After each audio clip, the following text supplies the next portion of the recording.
Fala amigos, tudo bem? Aqui é o Dr. Caio Carinhena, eu sou um dos irmãos Carinhena e hoje trago aqui para vocês um pouquinho de um tema bem interessante, que é a questão se nós gostamos de trabalhar mais com parafusos ortodônticos ou com elásticos intermaxilares. Eu tenho que ser honesto para você, né? Eu tenho uma preferência, minha preferência quase lá 80% dos casos eu acabo trabalhando com os elásticos intermaxilares. Porém, eu sei que os parafusos ortodônticos funcionam muito bem. Então, o que acontece, né? Eu acho que é importantíssimo você deixar muito claro na hora do seu diagnóstico qual que será a sua dinâmica ortodôntica para o seu paciente. Ali vai ser o momento que você vai poder ser mais assertivo durante a condução do seu caso clínico e com certeza, ter uma maior previsibilidade em relação ao término do mesmo. Então, quando eu tenho lá uma preferência, porque eu domino muito a biomecânica com elásticos, e eu entendo que o nível de força que eu aplico no sistema autoligado me permite fazer mais distalizações, ou me permite fazer mais movimentos de mesializações inferiores, ou mesmo movimentos combinados, eu tenho um pouquinho mais de segurança e eu consigo direcionar mais rapidamente o meu apinhamento para onde eu quero desenvolver o meu arco. Então, um exemplo bem claro para vocês, para que vocês entendam a minha preferência, por exemplo, em elásticos em relação a parafuso ortodôntico. Imagina que eu tenho um paciente classe 2. O paciente ele é um classe 2 por apinhamento na região anterior, por exemplo, na região ali, o canino está mais à frente, porque os molares vieram mais à frente, então é um classe 2 dentária. O que eu quero? Eu quero que na fase inicial, todo aquele apinhamento presente na região anterior dessa classe 2 de erro molar, eu quero dissipar esse apinhamento para trás. Então, quando o meu fio passa e esse fio gera uma energia, eu jogo toda essa energia para trás, facilitando a minha distalização. Antigamente, nos sistemas convencionais, eu tinha que preparar o arco e depois no arco mais rígido começar a fazer a distalização dente a dente. Hoje não, hoje eu já penso que através dos pontos de contato e fica localizada aquela região no fio menos calibroso, no fio inicial, eu já posso jogar a energia do apinhamento para trás, facilitando o desenvolvimento desse apinhamento dentário e ao mesmo tempo corrigindo a minha classe 2 dentária. Se eu for pensar o contrário, estou com o mesmo caso, com o mesmo apinhamento, enfim, e eu vou acabar tratando como parafuso ortodôntico. Vou usar um parafuso e cursor. A minha força ela vai ficar apenas na região de molar. Vou distalizar primeiro o molar, depois individualmente pré-molares e depois eu trago o nosso canino, entendeu? Então eu vou perder tempo na verdade. Mas eu sei que se o paciente não utilizar os elásticos, também vou perder tempo.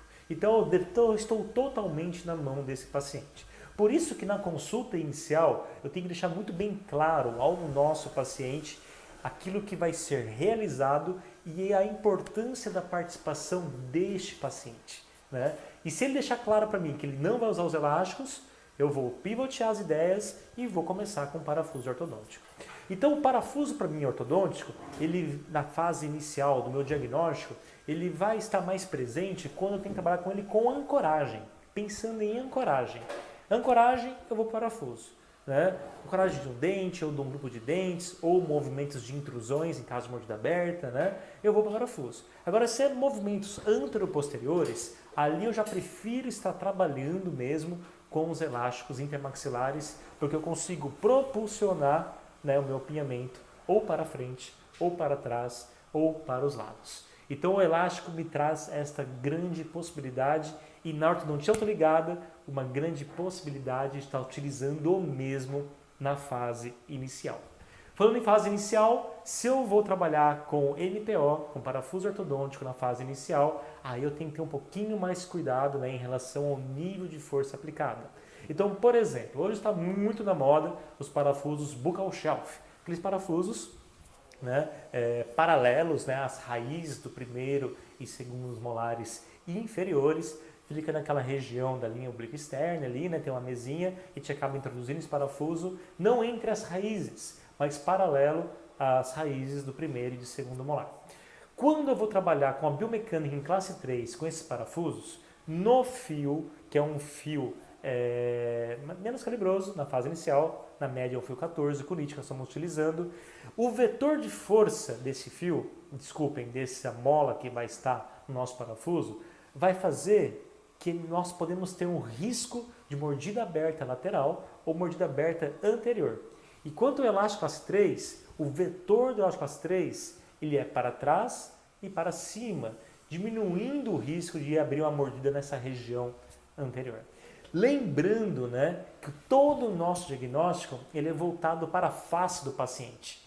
Então, se eu estou trabalhando com buccal shelf, pensando na classe 3, eu estou trabalhando mais nas classes 3 mandibulares. E não é a grande prevalência dos nossos pacientes.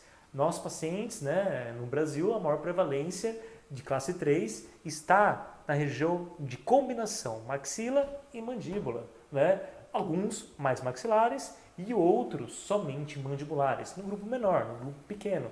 Então, para mim, o elástico ele funciona muito bem porque eu consigo desenvolver uma biomecânica de uma ligeira distalização inferior, mas principalmente de um grande movimento, né, da região superior, desenvolvendo, né, uma forma anteroposterior a nossa pré-maxila, deslizando todos esses dentes para frente e corrigindo uma classe 3.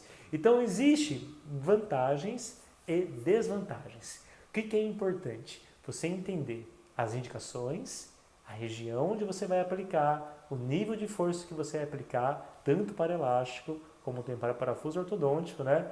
E principalmente, se isso vai trazer conforto ao paciente ou não e se o mesmo vai colaborar.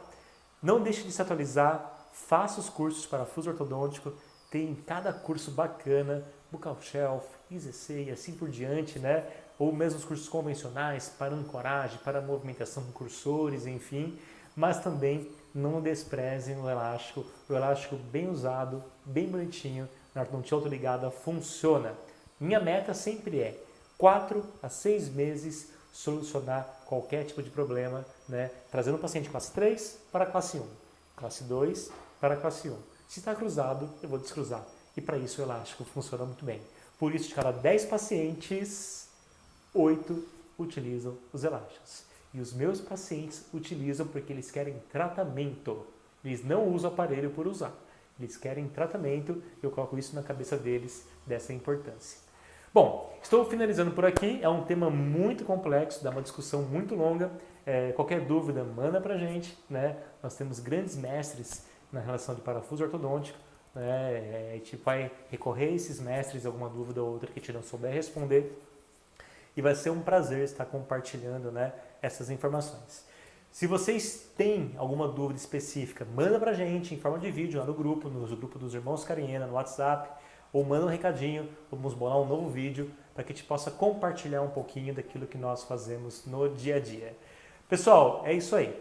Um abraço meu, um abraço dos Irmãos Cariena. Até o próximo vídeo, né? Toda terça e quinta-feira, um novo vídeo para você. Um abraço, até a próxima. O meu muito obrigado.